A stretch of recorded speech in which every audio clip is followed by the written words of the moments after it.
So hi, welcome back to our channel. And இன்னைக்கு நம்ம என்ன வீடியோ பார்க்க போறோம் அப்படின்னா வந்துட்டு சயின்ஸ் வேர் டு ஸ்டடி தான். ஸோ இதுதான் வந்துட்டு ரொம்ப டிமாண்டிங்கான வீடியோ. எல்லாரும் கேட்டிருந்தது சயின்ஸ் எங்கே படிக்கணும்னு சொல்லுங்க அப்படின்ட்டு. ஏன்னா நான் சயின்ஸ் இம்பார்ட்டன்ட் கொடுங்கன்னு சொல்ல அது எங்கே படிக்கணுங்கிறது தான் வந்து நிறைய பேருக்கு டவுட்டு. ஸோ அதுதான் இன்னைக்கு பார்க்க போகிறோம். ஸோ அதுக்கு முன்னாடி 2024 வருங்கால விஏஓ ஜேஏ ஆக விருப்பம் இருக்க எல்லாருமே வந்துட்டு நம்ம டெஸ்ட் பேட்ச் நடத்திட்டு இருக்கோம். ஸோ அதில் ஜாயின் பண்ண விருப்பம் இருக்கவங்க மேலே இருக்கிற வாட்ஸ்அப் நம்பருக்கு எனக்கு டெஸ்ட் பேட்ச் அப்படின்னு மெசேஜ் கொடுங்க. உங்களுக்கு கோர்ஸ் டீடைல்ஸ் எடுத்து வைக்கிறேன். ஸோ இப்போ நம்ம வீடியோக்குள்ள போகலாம். ஸோ சயின்ஸை பொறுத்த வரைக்கும் மெயினா என்னென்ன சிலபஸ் இருக்கு அப்படின்னா கெமிஸ்ட்ரி, வேதியியல், பாட்டனி, ஜுவாலஜி,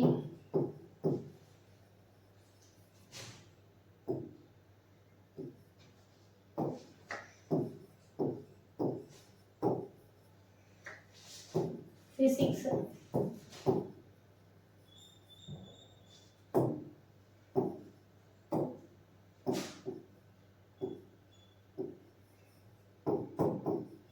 ஓகேங்களா. ஸோ இவ்வளோதான்.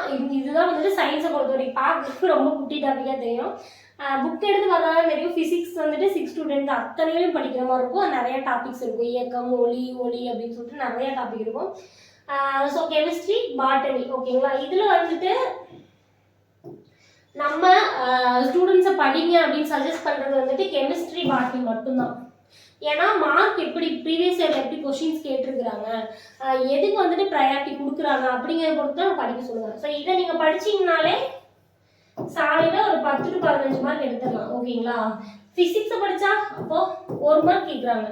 சில டைம் கேட்குறதும் இல்லை. ஃபிசிக்ஸில் 1 மார்க் 2 மார்க் கொஸ்டின் கேட்குறாங்க. ஃபிசிக்ஸில் சில டைம் கேட்குறதும் இல்லை, ஓகேங்களா. ஸோ அதனால் ஃபிசிக்ஸை வந்து பெருசாக ஃபோக்கஸ் பண்ணாதீங்க. இந்த டைம் வந்து ஒரு 2 to 3 மார்க் கேட்டாங்க. இருந்தாலுமே அந்த 2 to 3 மார்க்குமே அது படிக்கிற கண்ணன் வந்து ரொம்ப ஜாஸ்தி ஃபிசிக்ஸில், ஓகேங்களா. ஸோ அது அப்படி இல்லை.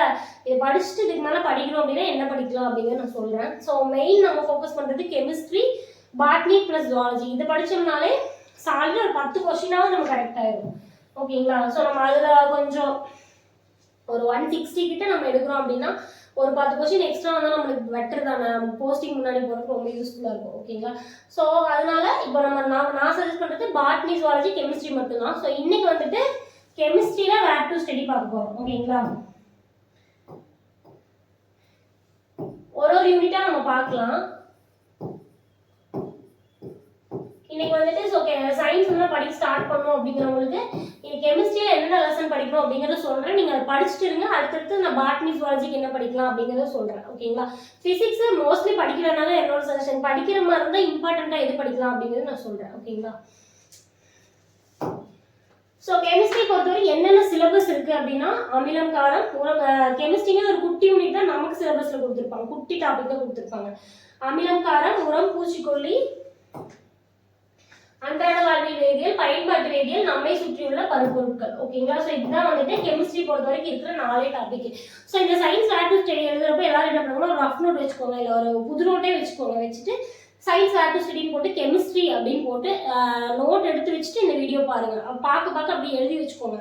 எழுதிட்டு என்ன பண்ணுங்க, நான் இதுதான் பண்ணேன் அதுக்காக சொல்கிறேன். இப்படி எழுதிக்கோங்க எது இம்பார்ட்டன்ட் அப்படிங்கிறத எழுதிட்டு அமிலம், காரம் முடிக்கிறீங்கன்னா ஒரு டிக்கு, உரம், பூச்சிக்கொல்லி முடிக்கிறீங்கன்னா ஒரு டிக்கு. இந்த மாதிரி ஒரு டாப்பிக்காக முடிங்க. இல்லை உரம், பூச்சிக்கொல்லியில் 9th மட்டும் இன்னைக்கு படிக்க போகிறேன், அந்த மாதிரி பிரித்து நீங்கள் படிச்சுக்கலாம். ஸோ அதனால் எழுதிட்டிங்கன்னா ஒரு வாட்டியும் வீடியோவும் உங்களுக்கு பார்க்க தேவையில்லை. நம்மளுக்கும் வந்து எவ்வளோ முடிச்சிருக்கோம், இன்னும் எவ்வளோ சயின்ஸ் பெண்டிங் இருக்குங்கிற ஒரு அனலைஸ் கிடைக்கும், ஓகேங்களா. ஸோ ஃபர்ஸ்ட் அமிலம், காரம். அமிலம், காரமில் 9th 8th புக்கு. இதெல்லாம் என்ன புக்கு அப்படின்னு கேட்பீங்க. New book science, new book science, ஓகேங்களா. 9th 8th புக் சயின்ஸ் எடுத்தீங்க அப்படின்னா அமிலம், காரம் நமக்கு ரொம்ப கிளியராக கொடுத்துருப்பாங்க. ஸோ 9th விட 8th அதிக கண்டென்ட் அமிலம், காரம் இருக்கும். எக்ஸாம்பிள்ஸ் எல்லாமே அதை படிச்சுக்கோங்க. ரொம்ப இம்பார்ட்டன்ட். அது வந்து கொஸ்டின் கேட்காம இருந்ததே கிடையாது. எல்லா டாபிக்குமே இதில் மோஸ்ட்லி இம்பார்ட்டன்ட்னா உரம், பூச்சிக்கொல்லி. உரம், பூச்சிக்கொல்லிக்கு வந்துட்டு 9th புக்கில் பேஜ் நம்பர் இது. நான் இதுக்கே பேஜ் நம்பர் கொடுக்கல அப்படின்னா நீங்கள் இண்டெக்ஸ்லேயே அமிலம், காரம்ங்கிற லெசன் நேமே இருக்கும்.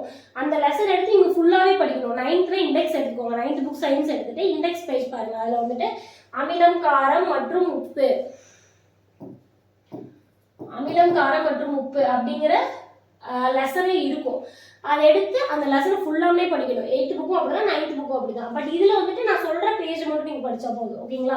உரம்பூச்சிக்கொல்லிக்கு 9th பேஜ் நம்பர் 284 to 285. ஓகேங்களா? 244வது பேஜ்லேருந்து 245வது பேஜ் வரைக்கும் குட்டியாக ஒரு கண்டென்ட் கொடுத்துருப்பாங்க, அதை படிச்சுக்கோங்க.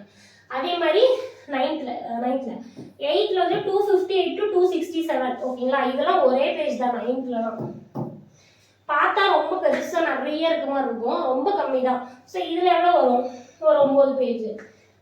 6th ஒரே ஒரு பேஜ் தான், 40லேருந்து 41. இதை படிச்சுக்கிட்டிங்கனாலே போதும். ஓகேங்களா? ஸோ இதை படிச்சிங்கனாலே உரம்பூச்சிக்கொல்லி முடிஞ்சு. ஸோ ஒரு டாப்பிக்கே ஒரு 10 பேஜ் தான் படிக்க போகிறீங்க. இப்போ நம்ம பேட்சில் வந்துட்டு இதை வந்துட்டு ஒரு டாப்பிக்கு ஒரு வாரத்துக்கு ஒரு டாபிக் தான் நான் கொடுப்பேன். ஒரு 10 பேஜ் வந்து ஒரு வாரத்துக்கு டெய்லி ஒரு பேஜும் புரட்டி பார்த்தா கூட முடிச்சிடலாம். ஓகேங்களா? ஸோ இது வந்து உரம்பூச்சிக்கொல்லிக்கு. அதாவது உரம்பூச்சிக்கொல்லி புக்கில் எங்கெல்லாம் கவர் ஆகுது அப்படிங்கிறத பார்த்து எழுதிருங்க. அடுத்து அன்றாட வாழ்வியல் வேதியியல். இதுவும் வந்துட்டு 6th 7th 8th ஃபர்ஸ்ட் 3 ஸ்டாண்டர்ட்லேயுமே இருக்குது.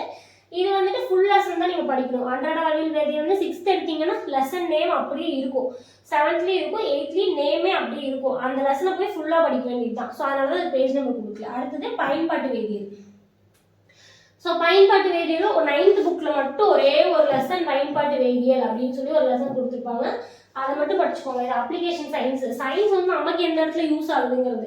இந்த மாதிரி கொஸ்டின் தான் வந்துட்டு இப்போ ரீசெண்டாக டிஎன்பிசியில் அதிகமாக கேட்குறாங்க. கொஸ்டின் ஸ்டஃப் பண்ணணும் அப்படின்னு நினச்சா நீங்கள் படித்த கான்செப்டை விட்டுட்டு அந்த கான்செப்ட் எங்கே யூஸ் ஆகுது, இப்போ பறக்கிற பலூனில் என்ன கான்செப்ட், எந்த காரணத்தினால அது பறக்குது, காற்று சூடாகி அது மேலே பறக்குது, வெப்பச்சலனம், அந்த மாதிரியெல்லாம் இருக்குல்ல. ஸோ அதெல்லாம் மோஸ்ட்லி பயன்பாட்டு வேதியியலில் தான் இருக்கும். அடுத்தது நம்மை சுற்றியுள்ள பருப்பொருட்கள்.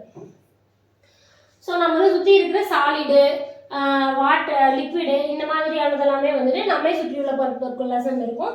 அதுவும் 6th 7th 8th.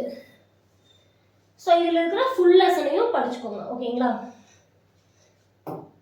Okay. So chemistry பொறுத்த வரைக்கும் இதுதான். இந்த 4 to 5 டாபிக் இருக்கும்னு நினைக்கிறேன். ஸோ இந்த 5 டாபிக் மட்டும் படித்தாலே போதும். எப்படி பார்த்தாலும் ஒரு 40 பேஜ் படிப்பீங்க. இதை நீங்கள் என்ன பண்ணலாம்னா 5 டாபிக் இருக்குன்னா 5 வாரத்துக்கு பிரிச்சுக்கோங்க. இது ஒரு வாரத்துக்கு படிங்க. ஒரு வாரத்துக்கு 2 லெசன் படிக்கிறது ரொம்ப ஈஸி தான். அதுவும் லெசன்னு பார்த்தா 2, ஆனால் 9th என்ன கண்டென்ட் இருக்கோ அதே தான் 8th இருக்கும். கான்செப்ட் அமிலம்னா அமிலங்கிறது 9th கொடுத்தாலும் அமிலம் தான், 8th கொடுத்தாலும் அமிலம் தான். 9th அமிலம் கொடுத்தா அது 8th காரமாக மாறும். ஸோ அதனால் கான்செப்ட் ரெண்டுமே ஈக்குவல் தான். அதனால் 9th படிச்சிங்கன்னா 8th ஒரு வாட்டி ரிவிஷன் மட்டும் பண்ணிக்கலாம். எக்ஸாம்பிள்ஸ் இதெல்லாம் வந்து வேரி ஆகும். 9th 8th ரெண்டுலையும் examples extra point இருக்கும், அதை மட்டும் படித்தா போதும். அப்படி பார்த்தா ஒரு கான்செப்ட்னு தான் மேட்ரு. ஒரு 10 பேஜ் நீங்கள் படிப்பீங்க, அவ்வளோதான். அடுத்து உரம்பூச்சிக்கொல்லி அப்படிதான். நிறைய புக்கில் இருந்தாலும் கன்சல்டேட் பண்ணி படிக்கிறப்போ ஒரு மிஞ்சி போனால் ஒரு 10 பேஜ் தான் படிப்போம். அடுத்தது அன்றாட வாழ்வியல் வேதியியல் 6th 7th 8th 6th 7th 8th 3 புக்கில் இருக்குது. என்ன பண்ணலாம் அப்படின்னா 3லையுமே ஒரே டாபிக் தான். ஃபர்ஸ்ட் எடுத்தோடனே ஃபர்ஸ்ட் 6th படிங்க. 6th முடிச்சிங்கன்னா அன்றாட வாழ்வியல் வேதியியல்னா வேதியியல் வந்து நமக்கு லைஃப்பில் எப்படி யூஸ் ஆகுது அப்படிங்கிறதா. பட் அது ரொம்ப பேசிக்காக சிம்பிளாக கொடுத்துருப்பாங்க. ஸோ எனக்கு கெமிஸ்ட்ரினா என்னன்னு தெரியாது, சயின்ஸே வராது அப்படிங்கிறவங்க ஃபர்ஸ்ட் இதை படிச்சிங்கன்னா என்னன்னு புரிஞ்சுக்கலாம். சின்ன குழந்தைக்கு சொல்லி தருவாங்க. 6th குழந்தைகளுக்கான சிலபஸ் அது எப்படி இருக்குன்னு பார்த்துக்கோங்க. ரொம்ப பேசிக்லேருந்து ரொம்ப சின்ன குழந்தைக்கு சொல்லி தர மாதிரி இருக்கும். அதை படிச்சிங்கன்னா 7th போனால் கொஞ்சம் புரியும், 8th படிக்கிறப்போ ஈஸியாக புரியும். ஸோ அதனால இந்த ப்ரையாரிட்டியில் படிங்க. ஓகேங்களா? அடுத்தது பயன்பாட்டு வேதியியல். பயன்பாட்டு வேதியியல் 9th மட்டும்தான் இருக்கும். ஸோ என்னெல்லாம் இருக்குது, கதிரியக்கம் என்ன, ஐசோடோப்பு, இந்த மாதிரி ரிலேட்டடான கண்டென்ட்லாம் வந்துட்டு பயன்பாட்டு வேதியியலில் கொடுத்துருப்பாங்க. ஸோ அதையும் படிச்சுக்கோங்க. ஓகேங்களா?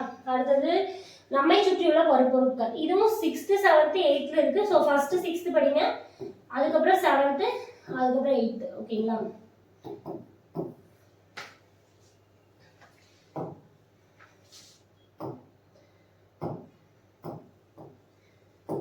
அடுத்தது பாட்னி, ஜுவாலஜி. அதுதான் வந்துட்டு நம்மளுக்கு அதிக கொஸ்டின்ஸே கேட்பாங்க.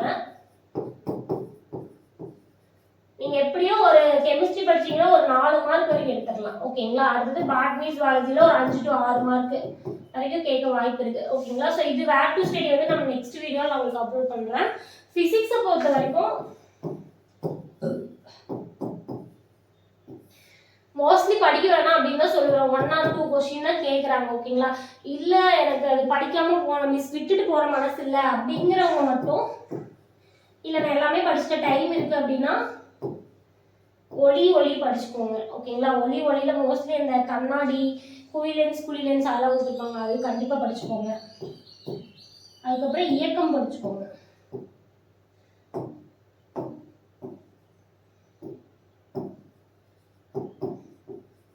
ஓகேங்களா?